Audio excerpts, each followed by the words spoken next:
summer, Alex Wurz was invited to fly a Tornado attack aircraft with squadron leader Graeme Baggall from RAF Marham in Norfolk. Are you ready to go flying? Yes. Excellent, here we go then.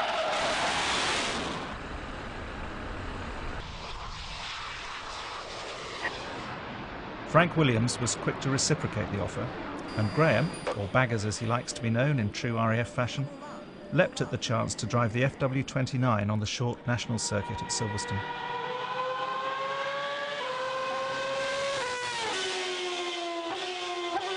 Got my foot down for the first time there, and I think I disturbed the space-time continuum.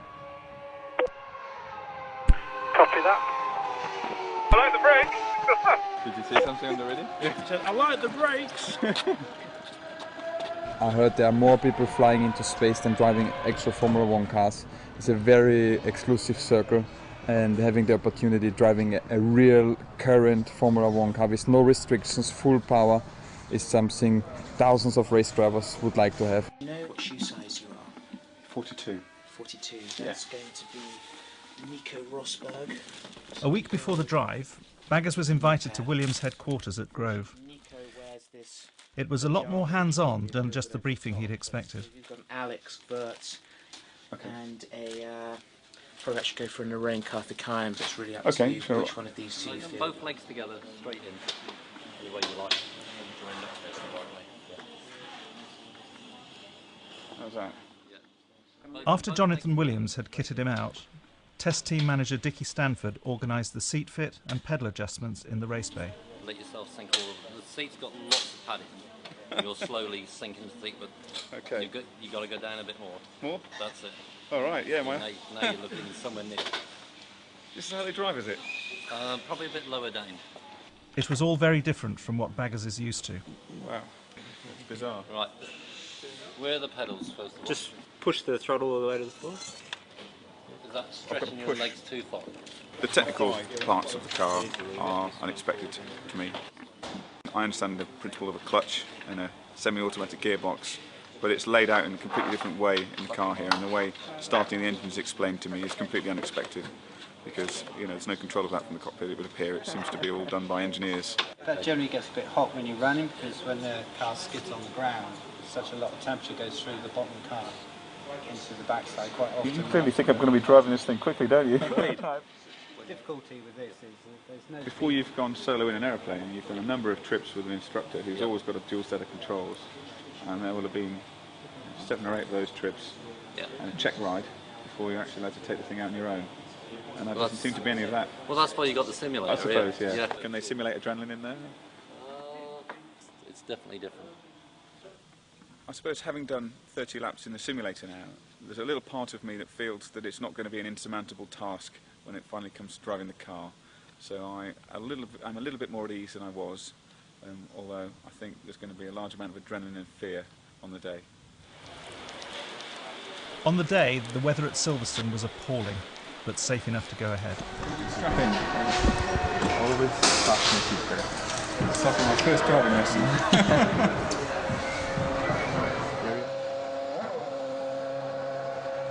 Alex took Baggers round the circuit in a road car to show him the line to take in corners and give him some tips on braking distances before Baggers took over for his first few laps round the national circuit.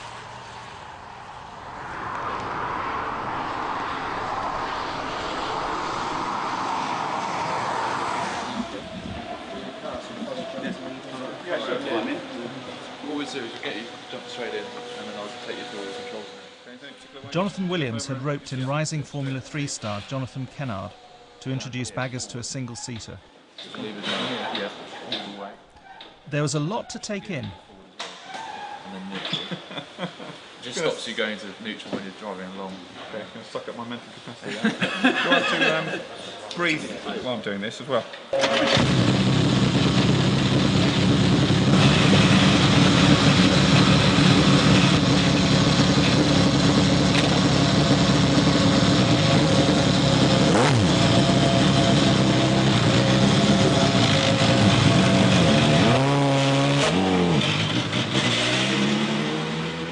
Baggers had the track to himself, but he didn't have radio communication with the pits, so he was completely on his own. The graph of his learning curve took a sharp upwards turn.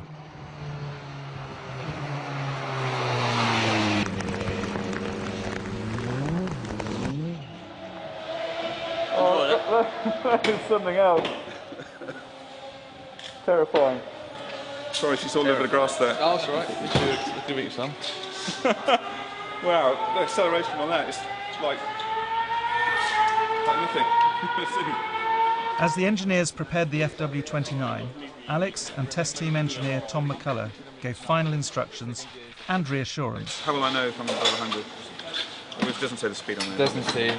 I don't know, you need to give it to me in nautical miles an hour. Yeah. Just put the 11 and a half. Yeah. Oh, I'm terrified to put my foot down. Well, in the straight line, theoretically nothing can happen because you have traction control. Right. The only problem is if you keep your foot on until you hit the wall. Oh, I'm not going to do that, believe me. So the Formula 3 car didn't have traction control? No. Right, okay. I accelerated out one of the turns over there. Yes. Left-hand turn, and I just went, I won't do that again. That's the thing with the way the traction control is set now, it won't happen to you. Oh, okay. If the way we race, it still can happen. You can still spin if you do it wrong, but we've set everything on the most safest. Oh, have you? Excellent. Yes. Excellent. I'm not normally gripped by fear when I climb into an aeroplane. Oh, get out of there. Okay, radio check, Graeme. This is Tom speaking. Yeah, you can hear, that's fine.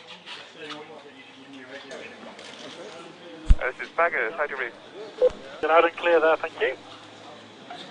Okay, so you're happy with the start procedure. We'll fire the engine up. We'll then roll the car into the pit lane and point you straight ahead. Okay, put your feet up there.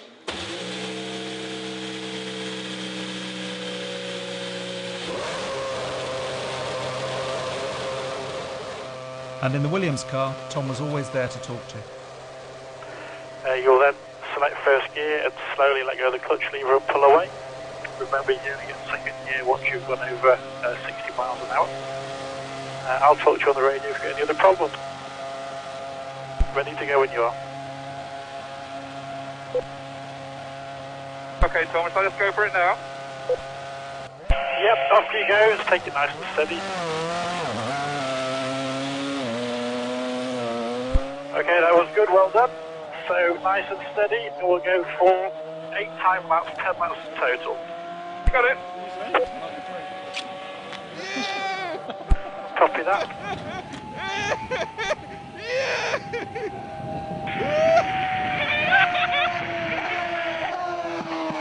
Unbelievable! I don't have the capacity to steer while I'm changing gear. Copy that. Take it steady out there, you'll go quite quickly already. Okay, got it, okay. You're definitely having fun out there. Brilliant. Yeah. Good effort. Are you timing him, Tom? I am doing, I'm not telling you the lap times. He's doing 1 minute 25 at the moment, he's doing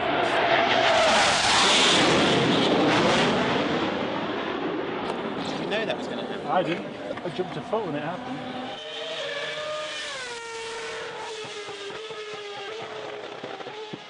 Definitely on the straight, you can hear him. Very, very quick down the straight there. Oh, he's just slowly building up on this pace.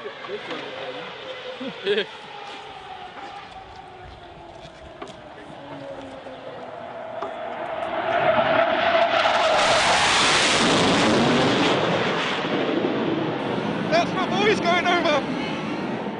Do you know the plane was coming? No. That's fantastic, I'm studying that. Yeah, quite cool. The guy said he told all the mates to come.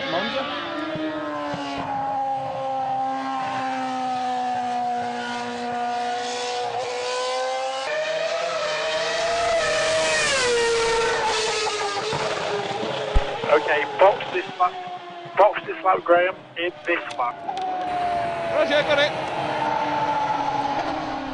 Okay, nice and steady in this lap, we need to cool the car down on the way in. So, in this lap and cool the car down. Roger, got it! Okay, so once you're into the pit lane, make sure you're down to second to first gear. Copy that, I'm in second now. Okay, hit the neutral button, the green button in the top left, and that'll fire into neutral and pull up straight ahead where the mechanics are. Okay, well done. Kept it on the track, which is good. We enjoyed your friends passing by as well. thanks to everybody from Baggers on the car. That was amazing. I think he came in just with a pretty big smile. I could saw that through the visor, and he got on pretty well. Not pretty well, very well. And yeah, it's nice to see the people smiling like that. I'm overwhelmed. About my fourth lap out there, just when I thought it couldn't accelerate any quicker than it already was, I got my foot all the way down, and it's just another whole load more. I've never experienced anything close to that before. That is quite. I've never had a driver torture. In the end, it's pretty similar. You know, we both are at the center of all this big team around us and flying these high-tech machines or driving them, which almost feels like flying on the ground. And you have to be disciplined, but you know, you have to explore the limits at the same time.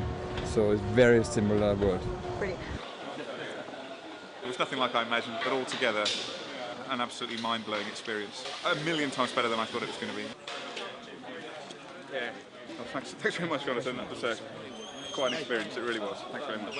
I could never have imagined it would have been like that. It really was quite incredible. Okay, from this way. Good. Thank you very much. It's really amazing. I'm more than happy for that to be a once-in-a-lifetime experience. It was quite something, and I'll treasure the memories of that.